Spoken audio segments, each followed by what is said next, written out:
오늘 말씀은 예수님처럼이란 제목으로 하나님의 말씀 증거하겠습니다. 오늘 본문 말씀은 이제 예수님께서 공적으로 제 복음 전파하시는 그 공생애 시작하는 부분들을 오늘 말씀에서 이제 다루고 있습니다. 오늘 17절 보면 이때부터 예수께서 비로소 전파하여 이르시되, 이때부터 본격적으로 예수님께서 이제 공적인 그 사역을 시작하셨다라고 이렇게 말합니다. 쉬운 번역 성경에 보면 이 구절을 이때부터 예수님께서 회개하라 하늘나라가 가까이 왔다고 외치며 전도를 시작하셨습니다. 이렇게 번역하고 있습니다. 예수님께서 공생애를 시작하면서 제일 처음 하신 말씀이 무엇입니까? 회개하라, 천국이 가까이 왔느니라. 이 말씀이 예수님의 말씀의 주제, 핵심이었습니다. 가장 먼저 천국이 가까웠다, 천국에 대해서, 하늘나라에 대해서 전하는 것입니다. 이 말씀은 사실은 굉장히 강력한 선포입니다. 예수님께서 이 땅에 오셔서 처음부터 내가 누구냐 하면 이렇게 시작하지 않았습니다. 사람들이 이제 예수님이 말씀을 선포할 때 도대체 저 사람 누구냐? 우리가 알기로는 저 목수 아들 아니냐? 근데 왜 자기가 저 앞에 나가서 지가 왜 저런 소리를 하지? 이런 생각을 하실 수가 있거든요, 사람들이. 그래서 예수님이 나는 누구냐 하면, 나로 말할 것 같으면 이렇게 좀 자기의 어떤 배경이나 어떤 자신에 대해서 설명을 하고 사람들이 잘 알아듣도록 이런 얘기를 할 것 같은데, 예수님은 그런 이야기를 일절하지 아니하고 회개하라, 천국이 가까이 왔느니라, 이 말씀부터 본격적으로 시작하고 있다라는 겁니다. 천국이 가까이 왔다라는 말은 이제 곧 천국이 올 것이다라는 의미보다는 사실은 이미 천국이 왔다, 이제 시작했다, 이런 의미를 가지고 있습니다. 천국은 장차 누릴 먼 미래에 대한 이야기만을 하는 것이 아니라 사실은 지금 이 자리에서 천국은 영적으로 이미 시작되었다라고 말씀하고 있는 겁니다. 장차 너희들이 죽으면 천국 갈 것이니 이제 그날을 예비해서 너희들은 미리 회개하라, 이 말씀이 아닙니다. 지금 천국이 성큼 우리 가까이 왔으니까 지금 당장 회개해야 된다라고 말씀하고 있는 겁니다. 천국은 예수님께서 전도하시고 예수를 영접한 그 백성들이 들어가는 곳입니다. 그래서 예수님께서 선포하면서 그의 백성들을 이제 모으기 시작하고 있다라는 겁니다. 그러면 천국 백성이 되려면 어떻게 해야 된다고 합니까? 회개하라라고 이렇게 말씀하고 있습니다. 자, 그러면은 회개하면 그 죄는 누가 용서해 줍니까? 예수님께서 용서해 주신다는 겁니다. 여러분, 세상에서 아무도 감히 죄를 용서해 줄 수 있는 사람은 없습니다. 여러분, 세상에서는 아무리 용서를 구해도 세상에서는 용서를 받을 수가 없습니다. 여러분, 우리가 천주교에서 신부님한테 가가지고 죄를 이렇게 고백하면 신부가 사죄를 선포하지 않습니까? 마치 오해가 될 수 있는 게 신부가 용서해 주는 것처럼, 그죠? 그렇게 보여줄 수도 있습니다. 그러나 신부가 용서해 주는 것 아닙니다. 신부가 용서할 수 있는 권한이 없습니다. 여러분, 우리가 교회에서 우리가 회개 기도할 때 제가 여러분 죄를 사합니다 라고 할 수 있습니까? 그러면은 이제 저 목사 좀 헷가닥한 거 아니냐 이러면서 어떻게 자기가 사죄를 선포할 수 있냐, 이렇게 난리가 날 겁니다. 그죠? 사람은 죄를 용서해 줄 수가 없습니다. 그죠? 해줄 수 없습니다. 절대로 그렇게 할 수 없습니다. 죄의 용서는 누가 하십니까? 예수님이 하십니다. 왜 예수님이 하실 수 있습니까?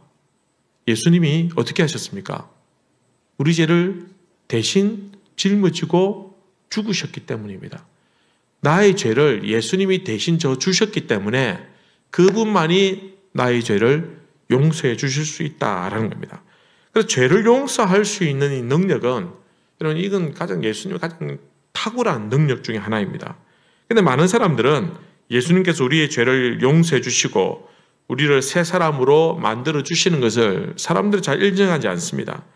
그래서 사람들이 예수님의 사지의 능력과 구원하시는 능력을 알아보지 못합니다. 특별히 예수님께서 복음 전파 시작할 그때는 더 그랬습니다. 많은 사람들이 저 예수라는 사람 출신 어디냐?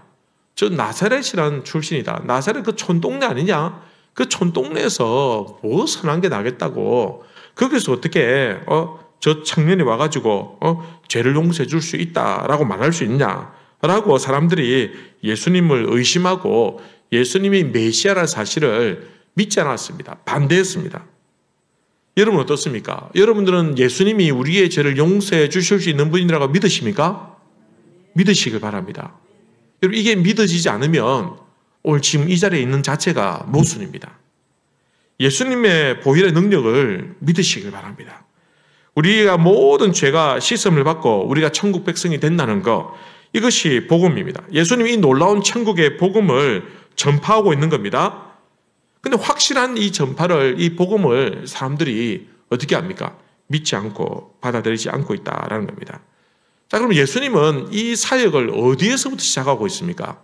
예수님이 지금 어떤 장소에서 회개하라, 천국이 가까웠느니라 라고 말씀하고 있습니까? 도대체 어디입니까? 지금 여기가 갈릴리라는 지방입니다. 가버나 맞습니다. 그 갈릴리라는 그 지방에 가버나움이라는 그 작은 좀 도시, 거기서 이제 하는 겁니다. 12절 말씀 볼까요? 12절 같이 한번 읽읍시다. 시작. 예수께서 요한이 잡혔음을 들으시고 갈릴리로 물러가셨다가 나사렛을 떠나 스불론과 납달리 지경 해변에 있는 가버나움에 가서 사시니.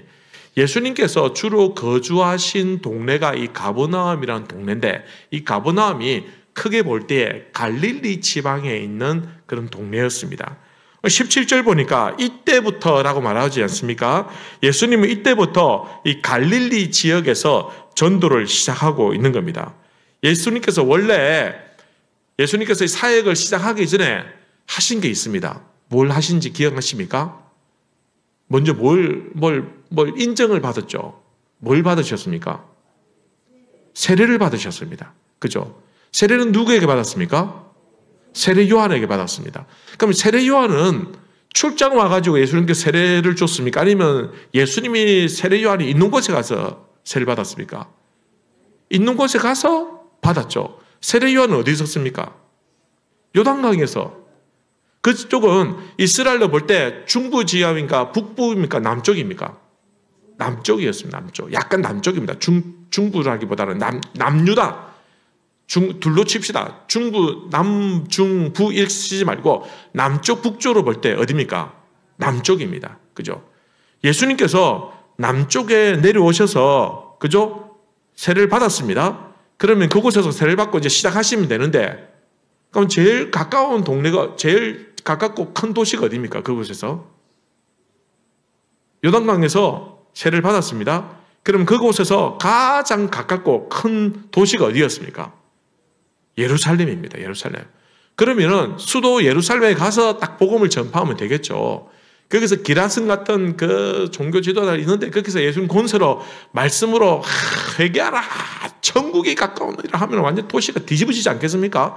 기적 행하고 막 한번 죽은 자 살아나오고 막 일으키고 막 안전맹이 이렇게 세우고 막 눈 뜨게 하고 이런 한 몇 번만 하면은 그냥 막 도시는 막 초토화되는 겁니다. 막 그렇게 해야 되지 않겠습니까? 만약에 저보고 하라고 하면 그렇게 전략적으로 그렇게 해야 될 것 같아요. 근데 예수님은 어디로 가셨습니까? 갈릴리로 굳이 가셔가지고 그곳에서 이 길을 시작하고 있다라는 겁니다. 여러분, 왜 하필이면 갈릴리에 가셨을까? 왜 갈릴리를 가셨을까? 갈릴리는 어떤 도시냐면 이 갈릴리의 배경을 우리가 볼 필요가 있습니다. 갈릴리는요, 이방의 갈릴리라는 이름 별명이 붙어 있습니다. 이방의 갈릴리. 이방의 갈릴리라는 말은 갈릴리에 도대체 지금 누가 살고 있다는 겁니까? 이방인들이 많이 살고 있다는 겁니다. 그죠? 여러분 옛날에 부산에 있지 않습니까? 그게 우리나라 사람들도 살고 있지만 부산에 보면은 이제 외인들이 그죠? 거기 와서 많이 장사하고 거래를 할 때 거기서 많이 살았습니다. 그죠? 항구 도시에는 외국 사람들이 와서 많이 삽니다. 그죠? 그렇게 돼 있어요. 이 갈릴리도 왜 이방의 갈릴리라고 했는데 이 이방인들이 많이 와서 살았어요. 왜냐하면요, 원래는 이 갈릴리 지역은 이스라엘 영내에 들어가 있었습니다. 그런데 솔로몬 왕 때에 솔로몬이 이 건축 자재를 누구에게 얻었었습니까? 히람이라는 왕에게 얻었었습니다. 히람이라는 왕에게 얻었을 때 그때에 몇몇 도시들을 히람 왕에게 선물로 줬어요. 거기가 어디냐면은 아셀 지파, 납달리 지파, 스불론 지파, 이사갈 지파가 다스리고 있었던 그 지역이었습니다. 원래는 이스라엘 땅이었는데 이 솔로몬 왕이 그 건축 자재를 공급받으면서 갈릴리에 있는 그 도시 마을 몇 개를 그것을 히람 왕에게 내어 주었어요. 그러니까 그 땅에 누가 들어와서 삽니까? 이방인들이 들어와서 살기 시작했다라는 겁니다. 그리고 그 이후에 아수르에서 이 갈릴리가 멸망당하고 바벨론에서 또 초토화당하고 또 바사, 헬라에서 차례차례 정복이 됩니다. 정복이 되면서 그 땅에 더 많은 이민족들이 들어와서 사는 거예요. 많은 사람이 포로로 끌려가고 또 많은 사람들이 이주해서 살다 보니까 세월이 지나니까 10년이 지나고 20년이 지나고 30년, 40년, 50년이 지나니까 나중에는 여기에 혼혈 인종이 되었다라는 겁니다. 호남 문화가 여기가 이루어지게 된 겁니다. 그래서 이 갈릴리 지방에는 이방인들도 많이 살고 또 이방 종교들도 많이 유포가 되어져서 영적으로 타락하였다라는 겁니다. 남쪽 유다 사람들은 이 갈릴리를 이방의 갈릴리라고 이렇게 좀 멸시하면서 천박하게 여겼습니다. 그래서 사람들은 갈릴리에서는 순수한 선지자가 나타날 리가 없다라고 생각한 겁니다. 그런데 예수님께서 어떻게 보면 유대인들에게 좀 소외되어 있는 저 갈릴리 바다 때문에 좀 사람들이 거칠고 좀 뭐랄까요, 혼혈의 어떤 문화들이 있고 좀 이방 문화들과 뒤섞여 있는 아주 뭐 그런 지역에 예수님께서 그곳에서 복음을 전파하기 시작했다라는 것입니다. 그러니까 순수한 이방인 유대인들도 아니고 좀 촌동네이면서 좀 외진 곳에, 그죠? 그런 곳에서 예수님께서 복음을 전파하기 시작했다라는 것입니다. 우리나라로 치면은 이 전라도 지역이 좀 발전이 좀 많이 느려졌지 않습니까? 뭐 여러 가지 정치적인 이런 관계들도 있고 또 여러 가지 이유들이 있겠지만 뭐 제가 그 얘기를 하고 싶은 건 아니라 어쨌든 전라도 지역이 좀 다른 도시 지방에 비해서 좀 많이 개발이 좀 많이 늦어졌어요. 그래서 그러다 보니까 좀 문화나 이런 것들이 시설들이 좀 낙후되어 있는 그런 상황이었거든요. 그러니까 그러한 곳에서 마치 옛날식으로 얘기하면은 김대중 선생 같은 사람이 탁 튀어나온 거예요. 저희 장인이 전라도 목포 출신인데 아직까지도 김대중 선생님이라 합니다. 돌아가신 지가 언젠데 그분한테는 꼭 선생님이라고 해요. 저 앞에서는 그런 얘기 함부로 하면 안 되거든요. 제가. 그런 분위기예요. 그런 곳에서 마치 시대를 역류하면서 시대를 이끌어갈 수 있는 그 시대 정신을 대표할 수 있는 그런 어떤 탁월한 사람이 태어날 리가 없다라고 보고 있는 거예요, 유대인들은. 근데 예수님께서는 그 갈릴리에서 나타난 겁니다. 여러분, 오늘날 치면 우리식으로 하면요, 이 서울에서 이제 뭐 여러 가지 구가 있는데 저도 다 외우지도 못하겠어요. 너무 많아가지고. 근데 이 많은 구들 중에서 우리 서대문구가 어떤 위치가 될까? 우리 서대문구는 굉장히 오래된 구더라고 보니까, 그죠? 굉장히 오래되었죠, 그죠? 맞습니까? 반응이 없습니까? 저하고 말 안 하기로 작정을 했습니까? 서대문구가 좀 오래된 동네예요. 오래된 동네다 보니까 다른 강남이라든지 또 재개발 많이 일어나고 있는 거기에 비하면은 좀 여러 가지 좀 약간 낙후되어 있는 오래된 시설들이 있더라라는 거예요. 요 주변에 많이 재개발되었지만 아직까지 우리 동네를 중심으로 해서 요 주위에는 아직까지 좀 개발이 좀 부족한 그런 상태에 있다는 거예요. 어떻게 보면은 오늘 말씀에서 우리가 적용해 보면 우리가 살고 있는 지역이 영적인 갈릴리와 같은 지역이지 않느냐라는 겁니다. 우리 주위에 그렇게 탁월하게 좀 어떤 매력적인 이 시대를 영향을 주고 있는 한국 교회에 큰 영향을 주는 그런 어떤 특별한 교회도 없어요, 이 지역에는. 그죠? 가자 동강교회 외에는 그렇게 매력적인 교회도 별로 없는 것 같아요. 강력하게 부흥을 주도하는 교회가 없어요. 여러분, 예수님께서 갈릴리에서 시작하셨다고 한다면 오늘날 예수님께서 이 땅에 오셔가지고 시작하셨다면 어디 시작하실까? 저 전라도 아니면 서울로 치면은 서대문구에서 시작하지 않았을까? 그죠? 예수님께서 그런 마음으로 시작하셨죠. 그러면 오늘 우리가 이 지역에서 새로운 마음으로 예수님처럼 시작할 수 있다라는 것입니다. 저는 예수님께서 갈릴리를 사랑하신 것처럼 우리 하나님께서 이 지역을 사랑하시고 특별히 남가저 이동을 사랑하시고, 그죠? 전에도 말씀드렸지만 이 지역에 어려운 분들이 굉장히 많대요. 우리가 살고 있는 이동에. 이런 동네에 진짜 뭐 필요합니까? 복음이 필요하고 예수님이 필요하다라는 겁니다.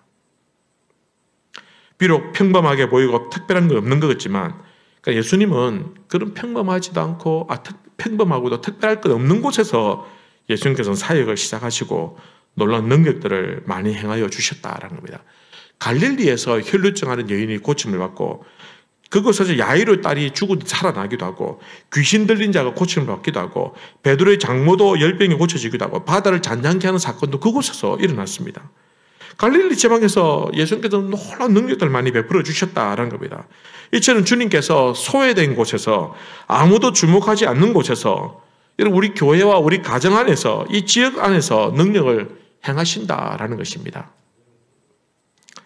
여러분, 돈이 없어도 아무 문제 없는 거, 그죠? 아니, 그런 말이 아니라 사실은 어떻게 보면은 기도하지 않아도 아무 문제 없는 거, 그죠?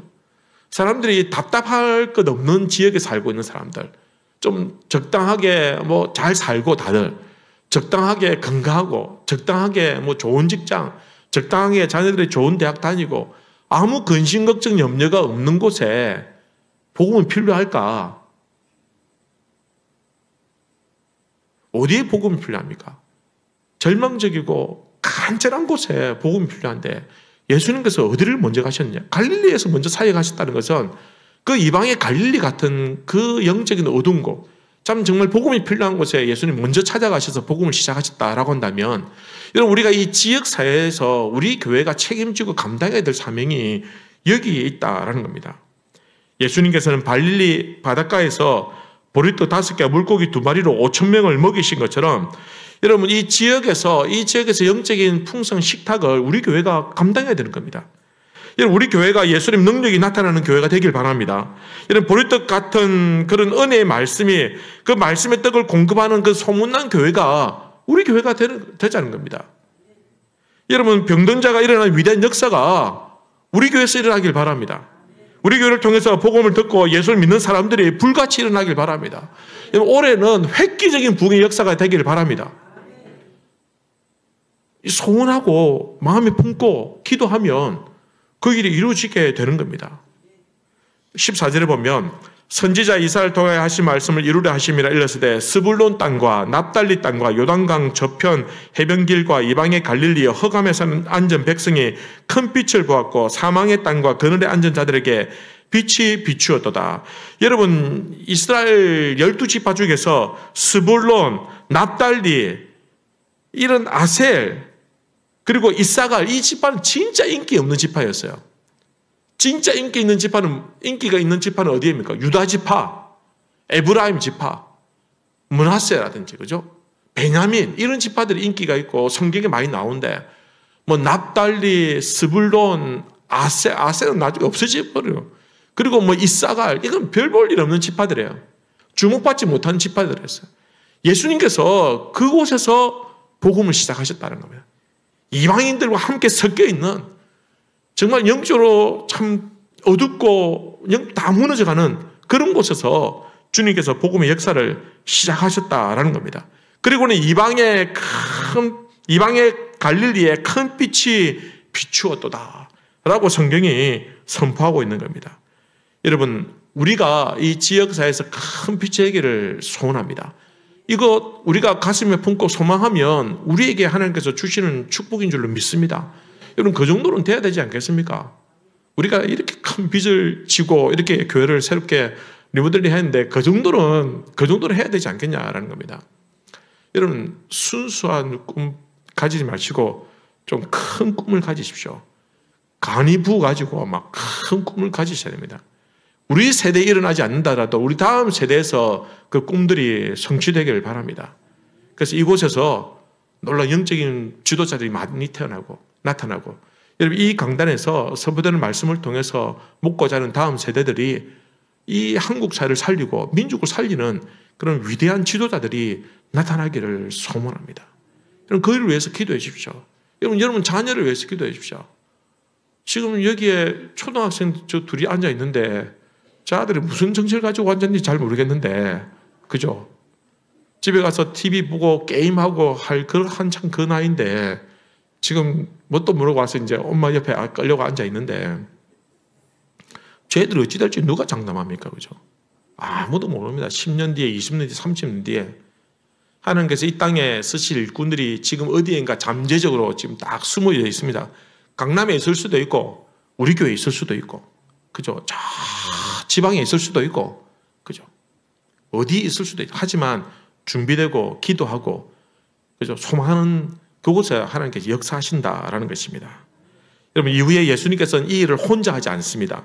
갈릴리 바닷가에서 고기를 잡던 어부인 베드로와 안드레와 야고보와 요한을 제자로 부르십니다. 그리고 그들에게 나를 따라오너라 라고 말씀하십니다. 예수님께서 그들을 부르십니다. 부르실 때 부탁한 것이 아니라 명령하십니다. 나를 따라오너라 라고 분명히 명령하고 있습니다.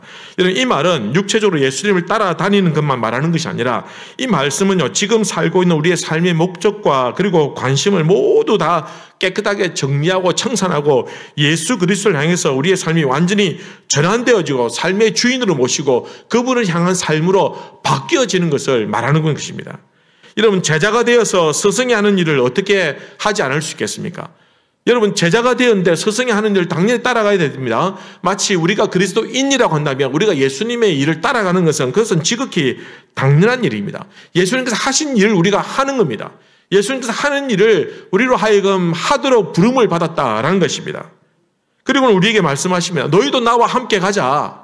제자들을 향해서 베드로를 향해서 너희는 거물을 버려도 나를 따르라. 모든 것을 다 내려놓고 나를 따르라. 부모 형제를 미워하지 아니하면 나를 따를 수 없느니라 라고 말씀하신 것이 오늘 우리에게도 동일하게 말씀하고 있는 겁니다. 너희 모든 것들 다 내려놓고 나와 함께 가자. 무엇을 위해서? 복음을 위해서.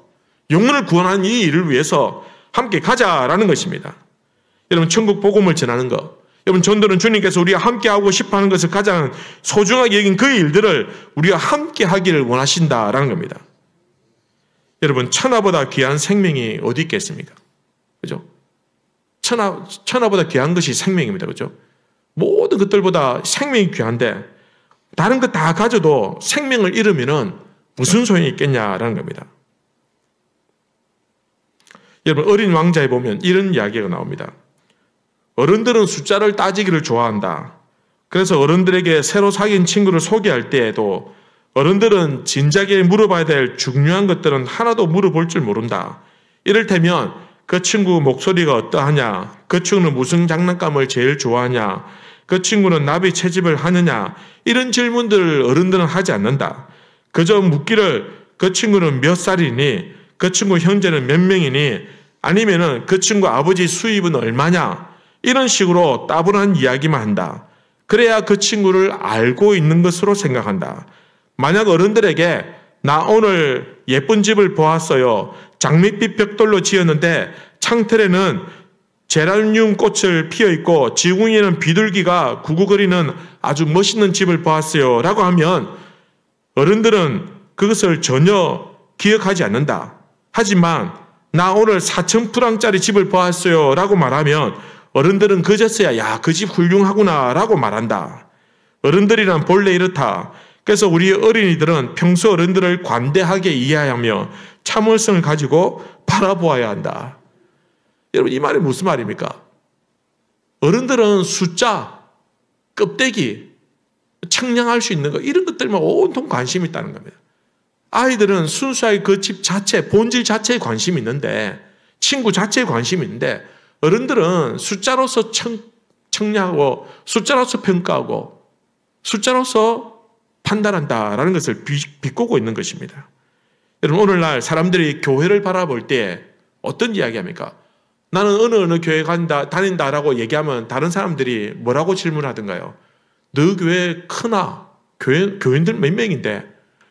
좀 약간 돌려 얘기하면 너 교회 목사님 몇 명인데? 뭐 재정이 뭐 1년에 경상비가 얼마냐?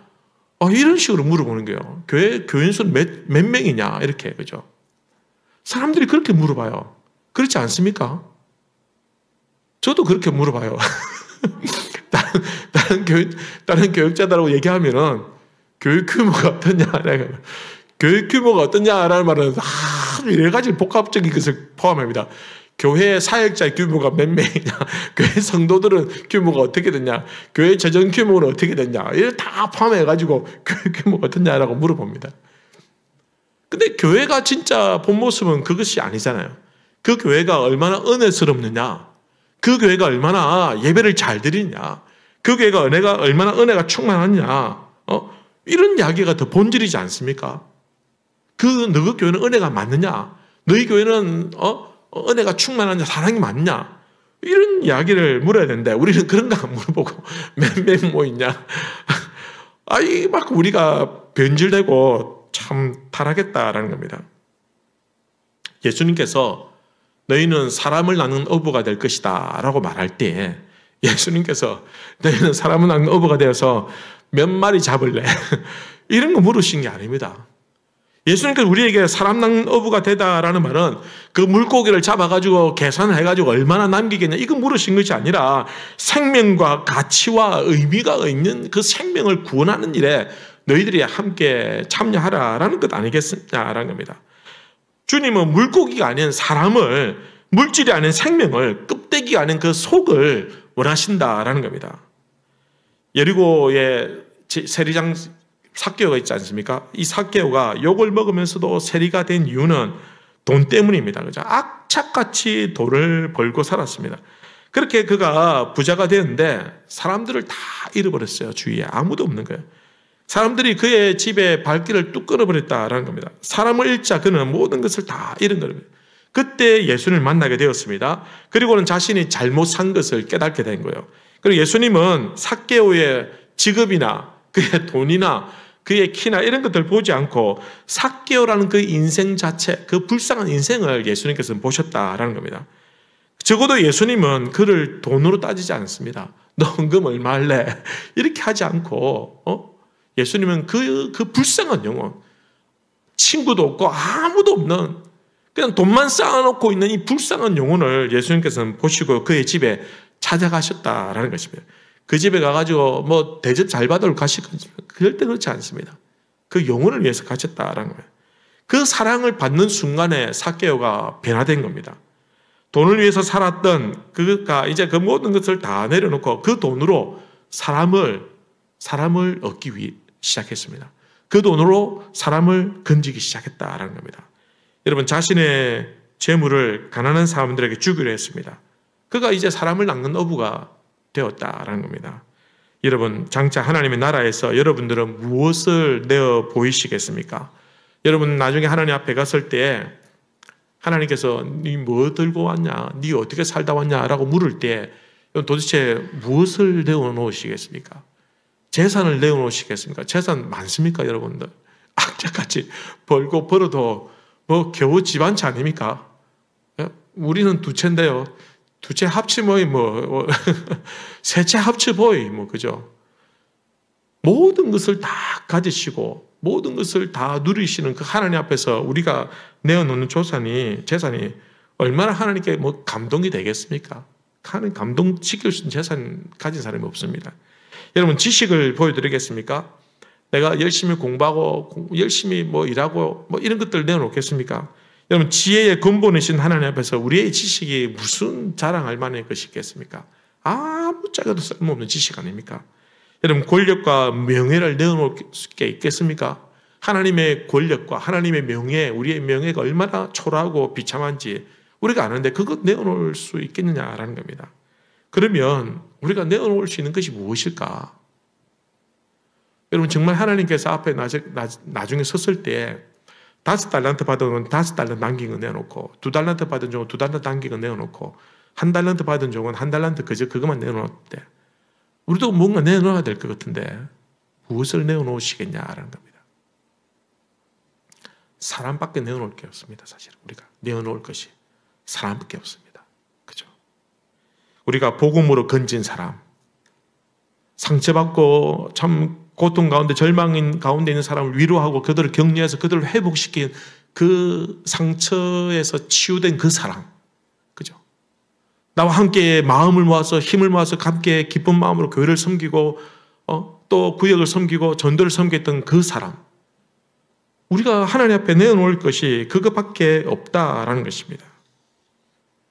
우리도 인생을 통해서 많은 사람을 남길 수 있게 되길 바랍니다. 여러분 정말 우리가 하나님 앞에 섰을 때 내가 내어놓을 것은 내가 구원한 사람밖에 없습니다. 내가 자랑할 것은 그것밖에 없어요.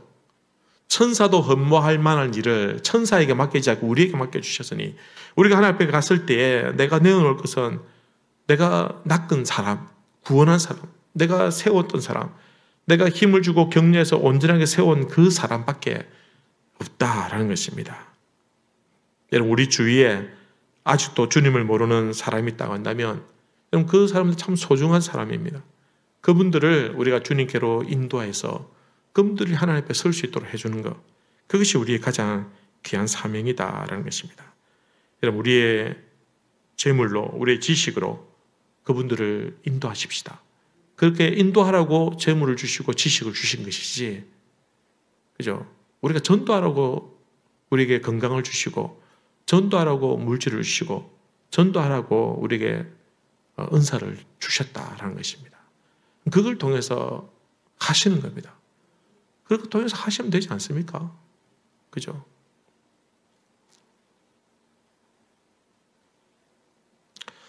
여러분 없다고 한다면 지금부터 이제 기도하면서 찾아보십시다. 이제 올해 시작되는데 우리는 매년 1월 둘째 주에 뭐 합니까? 선교헌금 작정하죠. 선교헌금을 딱 작정하고 그 다음에 나도 한 사람 전도 작정합니다. 그죠? 우리가 해마다 이제 1월 둘째 주에는 그걸 합니다. 이제 공포의 둘째 주가 다가오고 있습니다.